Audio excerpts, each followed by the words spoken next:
this course, we will be following two different batches of the San Francisco-style sourdough bread. The first batch I used a lower temperature while I was experimenting, and the second batch I used higher temperatures. And with the higher temperatures, I got a more deep sour sourdough. So I put the two different batches together, and you won't see me bake and mix every single batch and every single loaf. I've started out with the first batch, and halfway through I switched to the second batch. Then I show the scoring of the different loaves, and I'll only show you the baking of one loaf, because you really only need to see the baking of one loaf. So just follow the formula. It's all written out step by step what you need to do. We're going to be experimenting here with getting the sour in sourdough. A lot of people, especially in the United States, like a really tangy sourdough bread. And I've been experimenting quite a bit on getting the sour in the sourdough. And I'm going to show you how that's done. We'll be starting out with some water here. We have 700 grams of water. It's pre-measured. And we're doing a low inoculation, so I'm only using 40 grams of sourdough starter. And the starter was fed yesterday and then again this morning, so it's really nice and vigorous. So we don't need very much. That's about 20 right there. Okay, we've got 40 grams of sourdough starter there. Mix that in. Get it all dispersed throughout the water. Now, to get the sour in sourdough, you need to keep the dough warm.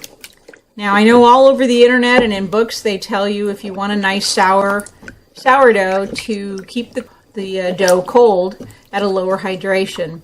But I have found that that's not true. I believed it for years, and which is why it took me such a long time to finally figure out how to get the sour in sourdough. So you don't keep it cold, and you don't keep it at a real low hydration. As a matter of fact, it's the opposite. So we stirred that up. Let me tear that out. And now we'll be adding 1 kilogram of bread flour. So we have 1,000 grams of bread flour here. So with 700 grams of water, that will make the dough just a little bit over 70% hydration because of the tiny amount of water and flour in the starter. And I'll be adding 20 grams of sea salt. So I'll be mixing that all together. We don't do an autolyse on this dough, although you can. It's right around 70 degrees Fahrenheit in my house today, and I would like to keep the dough between 72 and 74 degrees Fahrenheit. So I'll be using a proofer. Plus I want to make sure that the heat is consistent, and at night the house will cool off a little bit. So I'll be putting it in the proofer at 72 degrees Fahrenheit. You can play around with that and experiment.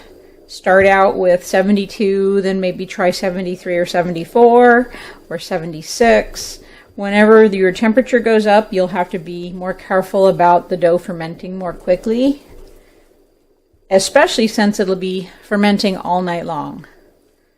So I'm going to be putting this into the proofer. It's about 4 p.m. right now. So I'll put this in the proofer as soon as we get the dough mixed here. And I will fold it once before bedtime, and that'll be it. We'll let it bulk proof all night long in the proofer at 72 degrees Fahrenheit. This is right around 70% hydration, and we'll check the temperature of the dough. When I'm done, I used what I felt was lukewarm water, but since it's going to be in the proofer for so long overnight, I didn't feel it was that critical to get the dough temperature exact right at mixing. Now, of course, if I was making 1,000 loaves, that would be different. I would make sure of what the dough temperature was. So this dough's feeling really nice. Let me see what's on the bottom there. Get everything up. Okay, that's looking great. Make sure there's no lumps of hard flour anywhere. Okay, at this stage there won't be very much gluten formation. There might be a little because I'm actually working it pretty well with my fingers here, and it's a nice bread flour. So it's got more gluten to bond. Let's see here. That's what our window pane looks like right now. Not very much gluten formation.